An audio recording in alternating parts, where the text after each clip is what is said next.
Amari Allen, a student at Emmanuel Christian School, was attacked a couple days ago by 3 white boys who called her names. One of them tied her, well, not tied her down, but held her arms behind her back. Another one put his hand over her mouth, and another white boy cut patches in her hair. They proceeded to call her names, call her ugly, and say that she should not have been born.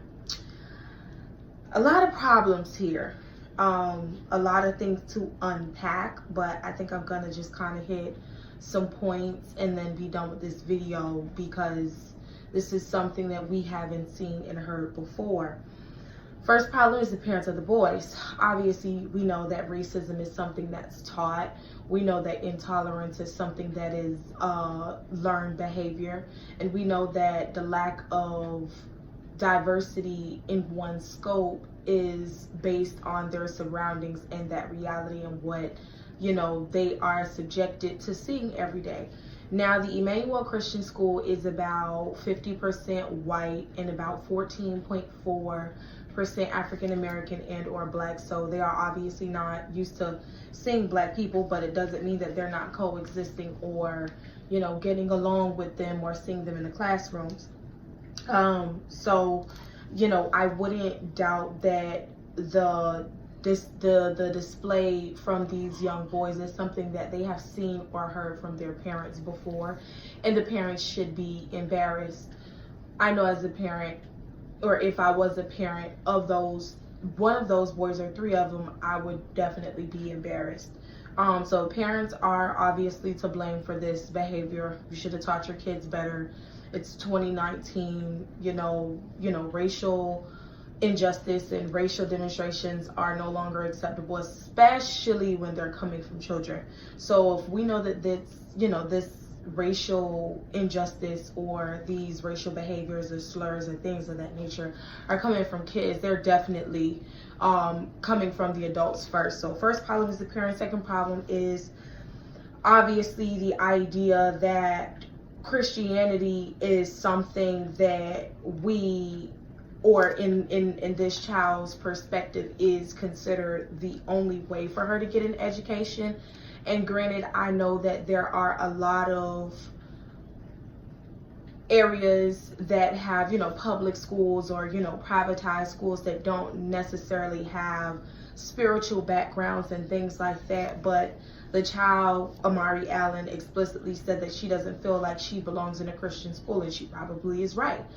Christianity was used as a backdrop and as a reason and rationale to do a lot of horrendous things to people, if not to black people. So the feeling that Amari gets internally that she does not belong, she's probably right.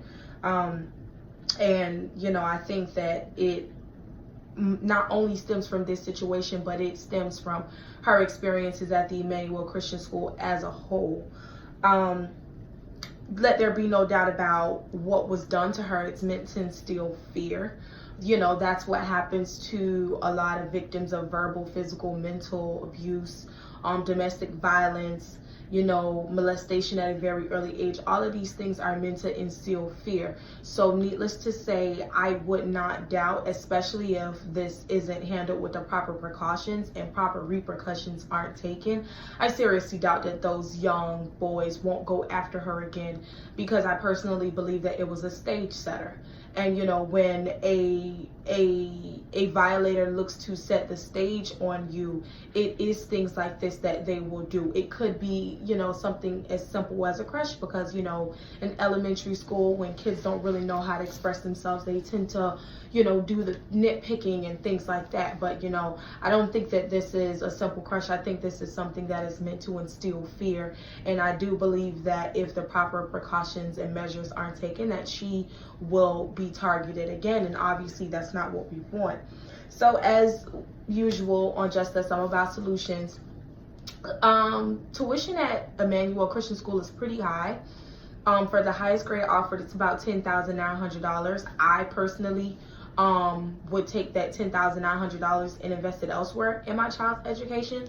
Emmanuel Christian School isn't the only school providing, you know, a safe haven and a spiritual experience for kids, you know, coupled with education. So we could try moving her school. The median household average for the suburban residents in that area is about like 55,000 to 96,000. You're pretty well off and can afford to move your kid to another school if that be the case.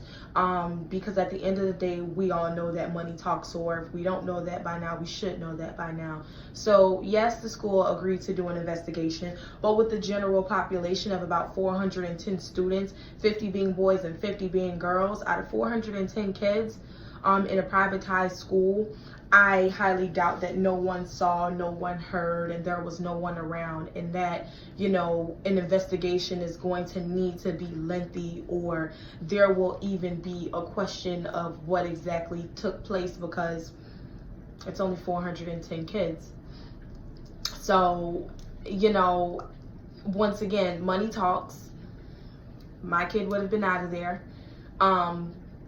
I would advise the mother to have the investigation go on. I would press for that investigation to go on. I would press for that justice to happen in regard to Amari's attack, and I would allow for and press for those kids to be reprimanded.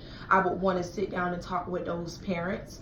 Obviously, you know, people need to wake up, and I would still pull my child from that school. Plain and simple. Amari would no longer be going there if she was my daughter. Because, you know, kids are innocent, and, you know, a child like Amari, who, you know, could use a lot more positive affirmations and, you know, does not need to be sitting in the victim seat, should not have to deal with that. She shouldn't.